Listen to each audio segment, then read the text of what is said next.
What if I told you that right now, 8 NBA teams have essentially mortgaged their future for a championship that may never come? That billions of dollars are tied up in contracts so toxic, some franchises won't recover for half a decade. We're talking about front offices that went from having unlimited potential to being trapped in salary cap hell. Teams that thought they were one move away from glory, only to discover they built a financial house of cards that's now collapsing in real time. Today, we're diving deep into the NBA's most catastrophic salary cap disasters of 2025. And trust me, some of these stories will absolutely blow your mind. From championship contenders to complete rebuilds, from supermax extensions to stretching dead money for 5 years. This is the ultimate cautionary tale of how not to build an NBA roster. Stick with me because by the end of this video, you'll understand exactly why some of your favorite teams are stuck in basketball purgatory and why others are about to join them. Let's start with the brutal truth. The NBA's 2023 collective bargaining agreement changed everything. The league didn't just raise the luxury tax. They created financial quicksand that's swallowing teams whole. You're a team owner, and you want to keep your championship core together. Sounds reasonable, right? Wrong. Under the new CBA, going over the second apron, that's the really expensive threshold, doesn't just cost you money. It strips away your ability to make trades, sign free agents, and even use your own draft picks effectively. It's like playing poker, but every hand you play, the stakes get higher and your options get fewer. And right now, 8 teams are holding cards they can't fold, playing a game they can't win.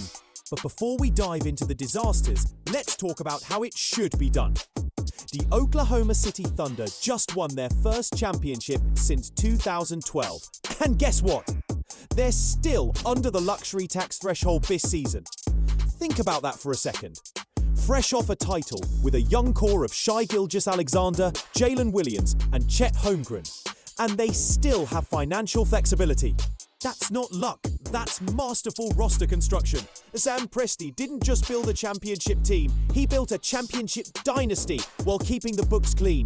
The Thunder have enough draft picks to stock a small country, flexibility to make moves, and a core young enough to compete for the next decade.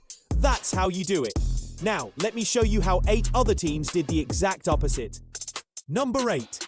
New York Knicks, the all-in gamble. Starting at number 8, we have the New York Knicks. And this one hits different because they're so close to being great, but so far from having any wiggle room. The Knicks just gave Mikal Bridges an extension, locking in a core of Jalen Brunson, Karl Anthony Towns, OG Anunoby, Josh Hart and Bridges. On paper, that's a conference finals team. On the books, that's a financial straitjacket. Here's the kicker. They made it to the Eastern Conference Finals for the first time since 2000. But now, adding anyone else of significance is like trying to squeeze into jeans from high school. It's technically possible, but it's going to be painful.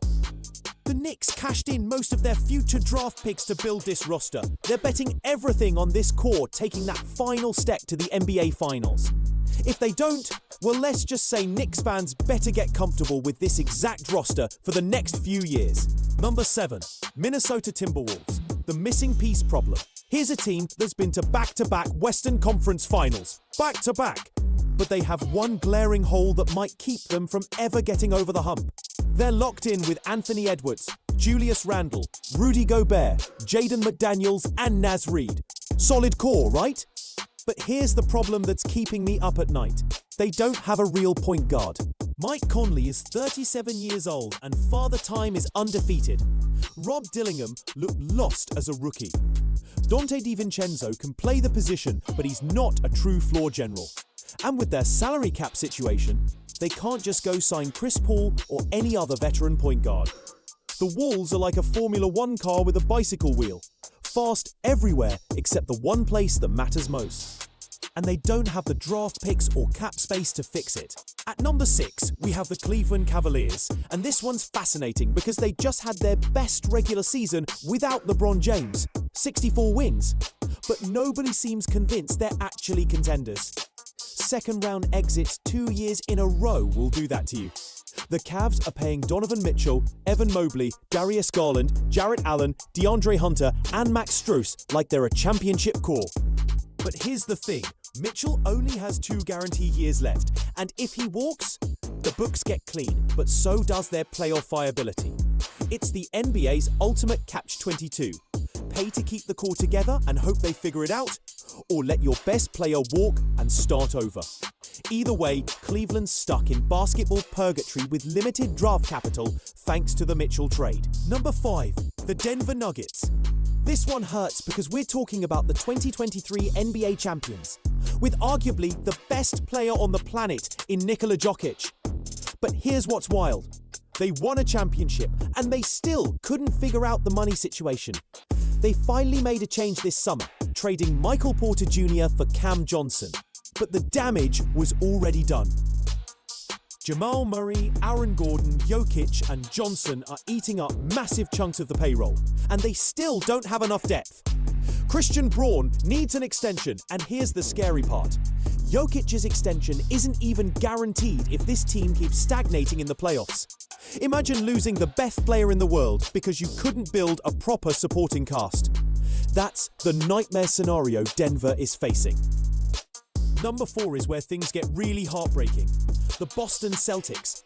These guys gave supermax extensions to Jaylen Brown and Jason Tatum in back-to-back years. They had expensive veterans like Drew Holiday and Kristaps Porzingis. They were building something special. Then Jason Tatum tore his Achilles. Just like that, everything changed. Facing over $500 million in payroll and taxes, the Celtics had to blow it up. They traded Holiday and Porzingis, basically admitting their championship window is closed for at least a year.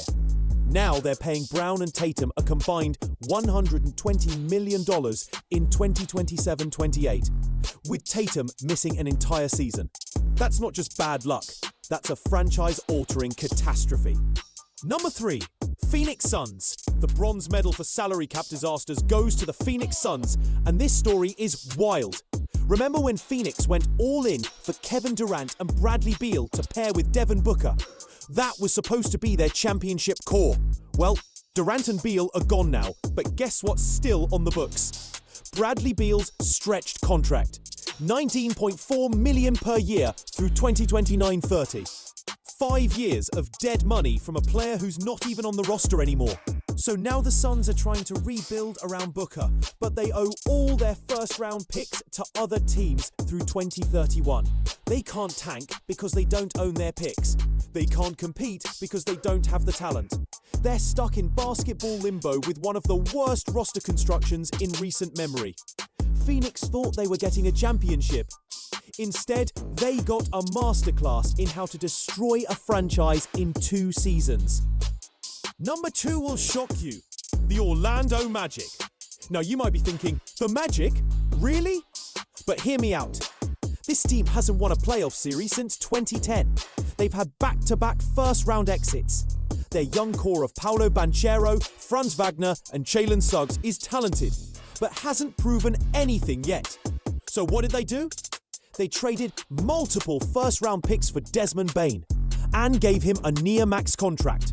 They're paying luxury tax for a team that can't get out of the first round. Banchero and Wagner have maximum deals, and now they're locked into the second apron for 2026-2027, all for a core that's achieved exactly nothing. The Magic looked at their promising young players and said, you know what? Let's skip the development phase and just pay everyone like they're already champions. That's not building a contender, that's building a very expensive mediocrity. And the number 1 salary cap disaster in the NBA belongs to the Philadelphia 76ers. This one's personal, folks. Last offseason, Philly had more cap flexibility than any team in the league. They could have signed anyone, traded for anyone, built their roster any way they wanted. The basketball world was their oyster. So what did they do with all that flexibility? They signed Paul George. Now, George isn't a bad player, but his game has fallen off a cliff due to injuries. Joel Embiid's health is more questionable than ever. And just like that, the Sixers went from unlimited potential to being completely over-leveraged with a mediocre roster. But here's the truly terrifying part. And I need you to really understand how bad this could get. If Embiid's knee issues force him to retire, that's $248 million off the books. That sounds good for the franchise's finances, but it would mean the end of one of the most dominant players we've ever seen. 2 years ago, Embiid was arguably the best player in the league. Now, the Sixers are hoping he can just stay healthy enough to make their investment worthwhile. That's not building a championship team. That's playing Russian roulette with $250 million. So what does all of this mean? Why should you care about luxury taxes and salary cap aprons and dead money? Because this is the new NBA reality. The league has created a system where teams have to choose between competing now and having a future. There's no more having your cake and eating it too. Look at the Thunder again. They won a championship while staying financially flexible. That's not an accident. That's what separating the smart organizations from the desperate ones looks like. The teams on this list, they all made the same fundamental mistake. They confused hope with strategy. They paid for potential instead of production. They mortgaged tomorrow for a today that might never come. Some of these teams will recover. The Celtics might get healthy. The Nuggets might find the right pieces around Jokic. The Knicks might finally break through. But others, the Suns, the Magic, the 76ers, they're looking at years of mediocrity, all because they couldn't resist the temptation to go all in on imperfect rosters. This is why championship windows are so precious. This is why timing matters more than talent. And this is why the Oklahoma City Thunder's championship isn't just about winning one title. It's about building a dynasty that could last a decade. And speaking of what's coming next in the NBA, the league never stops moving, and neither do we. If you want to stay ahead of every trade rumor, every contract extension, and every salary cap move that's about to shake up the league, you need to check out our next video. We're breaking down the latest NBA news and updates that could change everything we just talked about. Hit that subscribe button, smash the like if this opened your eyes to the business side of basketball. And I'll see you in the next one where we're covering the move that could reshape the entire league. Don't sleep on it. The NBA offseason is just getting started. Until next time, keep watching, keep learning, and remember, in the NBA, every dollar counts and every decision matters.